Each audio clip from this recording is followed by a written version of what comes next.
Стоит ли тратить время на The Forge или это очередной симулятор клика? Я здесь первый раз и у меня нет ни опыта, ни ресурсов, ни тем более крутых рас. Поэтому я запер себя в этом плейсе на 24 часа, чтобы пройти путь от обычного новичка и узнать, смогу ли я дойти до уровня кузнеца, которого боится весь сервер. Или я так и останусь обычным нубиком с ржавыми доспехами. Сегодня мы проверим, сколько возможно заработать за день игры, реально ли тут можно прокачаться без доната, какие секреты скрывает ковка и самое главное. Я понял одну вещь, которая полностью изменит ваше прохождение, если вы решите сюда зайти. Досматривайте ролик до конца, потому что финал вас точно удивит. Ребята, как вы знаете, алгоритмы YouTube сейчас изменились, так что я буду очень рад, если вы просто поставите лайк и досмотрите этот ролик до конца. Также хочу напомнить, что у меня есть свой телеграм-канал, подписывайтесь, чтобы не потеряться и быть в курсе новых роликов, ссылка в закрепе под видео. Итак, я еще не успел зайти в игру, как меня уже посылают к какому-то деду. Видимо, он будет сегодня меня учить делать крутое оружие, ну или как минимум пошлет в аптеку за таблетками. Давайте я пойду с ним по базарю и узнаю, чего он хочет. В процессе диалога я узнал, что его зовут Сенсей Мора, и после обучения меня сразу закинуло в интерфейс, где мне предложили выбрать расу. Всего у меня было 3 попытки, и с первой попытки мне выпал зомби, что меня совершенно не устроило, и я снова решил испытать удачу, и на этот раз это оказался вампир, что довольно неплохо по меркам этой игры, так как шанс на получение этой расы всего лишь 4%. Разобравшись наконец с интерфейсом, я отправился в шахту, где мне показали камень, который нужно рубить, чтобы выбивать ресурсы для крафта оружия и брони. Раздолбив первый камень, я отправился рубить второй, но тут встретил какого-то мужика, которого я тоже попытался избить киркой, но он никак не отреагировал, поэтому я вернулся и продолжил свою шахтерскую деятельность. Нарубив целую кучу камней, я отправился обратно на улицу подышать свежим воздухом и заодно заглянуть к моему знакомому деду, который меня начал учить делать оружие. Сенсей нудил так, что я почти заснул, как на уроке по зуму, но все оказалось гораздо проще, чем я думал. Наложив камней и разогрев печку, я начал делать свое первое орудие, и у меня даже что-то получилось, какой-то кинжал. Дальше, на удивление, меня снова заставили делать очередное оружие, но в этот раз сказали, что я действую на свой страх и риск. Я очень старался, потел, и в итоге у меня получился вот такой вот ножик. Не шедевр, конечно, но им хотя бы хлеб можно резать. Закончив с ковкой, мне показали, где находится магазин, и я отправился продавать свое первое оружие, после чего, подняв первые бабки, я сразу же спустил их на новую кирку, а затем отправился обратно в шахту. Вернувшись в пещеру с новой киркой, я думал, что я сейчас стану майнинг машиной, как в Майнкрафте на стероидах. Но когда я начал ломать камни, оказалось, эта апгрейднутая кирка не особо-то и крутая, рука устает, а ресурсы капают по капле. Это не фарм, а какой-то фитнес для пальцев, скажу я вам. Наконец нафармил сколько смог и рванул на выход. Сразился с зомби, с которым я быстро разобрался, все-таки не зря ковал оружие. Дальше я действовал по наитию, наложил всего, чего смог добыть, и в итоге сковал какую-то смешную шапку. Потом-то я догадался, что слева подписывают вероятность выпадения предметов. То есть, объясняю, в этой игре вы не можете на 100% быть уверенным на то, что вы сделаете именно тот предмет, который вы хотите. Все, что вы можете, это всего лишь поднять шанс на выпадение нужного вам предмета. Примерно до 85%, а в остальных 15 случаях вам может выпасть что-то другое. Затем наступило утро, и я отправился выполнять квест с рунами. Пришел к какому-то бородатому волшебнику, засунул руну в свой меч и отправился дальше по заданию к какому-то следующему NPC, который находился на какой-то горе очень-очень далеко. А пока я ищу этого NPC, хочу напомнить, что у меня есть свой телеграм-канал, где еще больше контента, так что если вам нравятся мои ролики, пожалуйста, подписывайтесь, чтобы первыми узнавать о выходе новых роликов, а также мы иногда там играем с подписчиками. Ссылка в закрепе под роликом. Наконец-то, добравшись до него, я получил портал и попытался отправиться во второй мир, но у меня почему-то это не получилось. Поэтому я пока что остался на первом острове дальше выполнять задания и рубить камни. Взяв еще пару квестов у NPC, на входе в пещеру я продолжил трудиться и ломать камни, пока не забил инвентарь доверха, после чего отправился делать оружие, чтобы наконец накопить немного денег. В этот раз у меня снова получился вот такой вот длинный крестовый меч, так что я снова решил повторить этот рецепт и отправился в магазин, чтобы продать их. Немного подумав, продавец предложил мне 230 золота, что, как мне кажется, очень мало за такие крутые мечи. Далее я покопался в инвентаре и нашел рецепт вот такого двуручного топора, который у меня кое-как получился, и я очень обрадовался, потому что его цена уже составляла почти 250 золота за штуку. Скажу честно, продавать мне его было жалко, так как он довольно крутой и мне очень понравился, поэтому я решил пойти в шахту и немного порубить им зомби, но, к сожалению, все-таки зомби оказались сильнее. Продав эту фигню, я уже накопил 3500 и встретил подписчика, который мне показал классный квест на поиск гитары. Я взял задание у NPC и отправился в пещеру за моим подписчиком, который мне показал, где лежит эта гитара. Забрав гитару, из-за бага я, к сожалению, не смог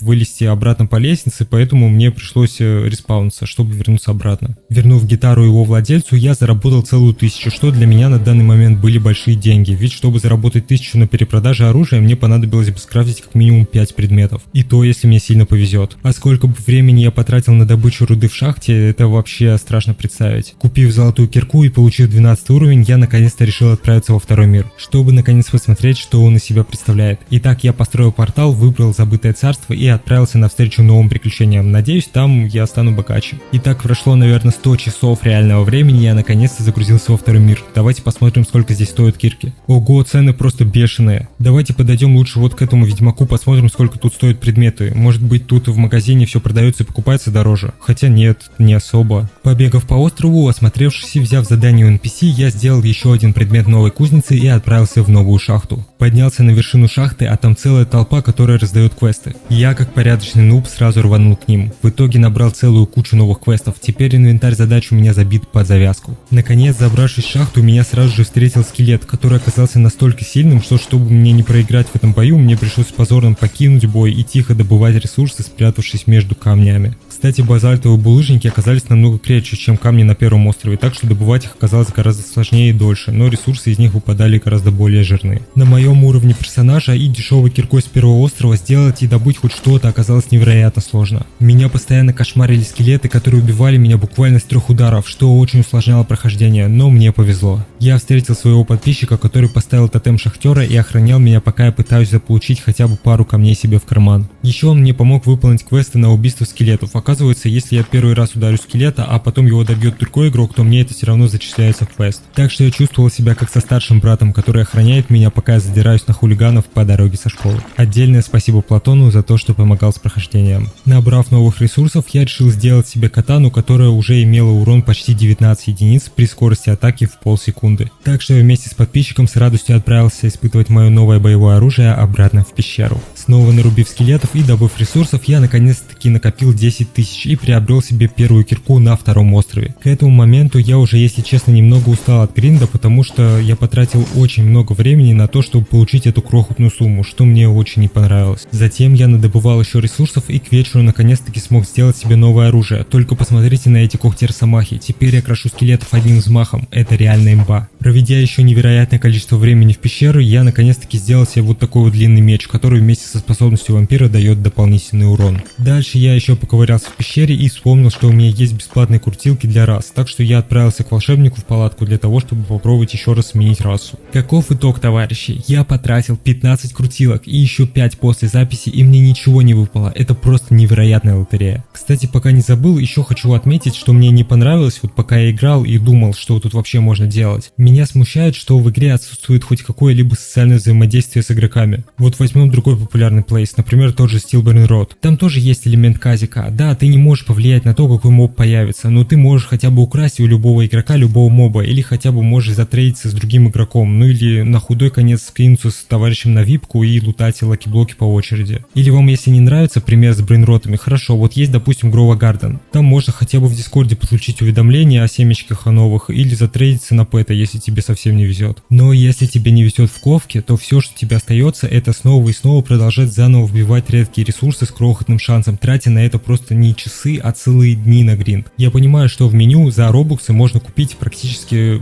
шансы на все что угодно в этой игре. Но я вам специально сейчас в пример приводил игры, в которых можно именно бесплатно получить прокачку, а не тратить деньги. Поначалу, да, мне и правда было весело рубить все эти камни, но потом это постепенно превратилось просто в какую-то настоящую работу. Еще хочу отметить, что в любом кликере или тайкуне, а также в играх, которые я привел в пример ранее, есть такая штука, как пассивный доход. Это когда ты возвращаешься в игру и тебе капает хоть какая-то денежка, что мотивирует тебя возвращаться снова и снова. Здесь же, когда ты выходишь из плейса, весь твой прогресс просто останавливается. Как по мне, это большой минус, учитывая постоянный дефицит денег, ресурсов и просто космические цены на снаряжение. В конце я решил выполнить квест с обезьяной. Здесь надо принести бананит с первого острова и получить 10 тысяч. Так что если надумаете играть, заранее добудьте себе 30 бананита на первом острове. Ну а на этом я заканчиваю свои прохождения в этом плейсе. Спасибо, что досмотрели, ссылка на телеграм в закрепе, всем пока.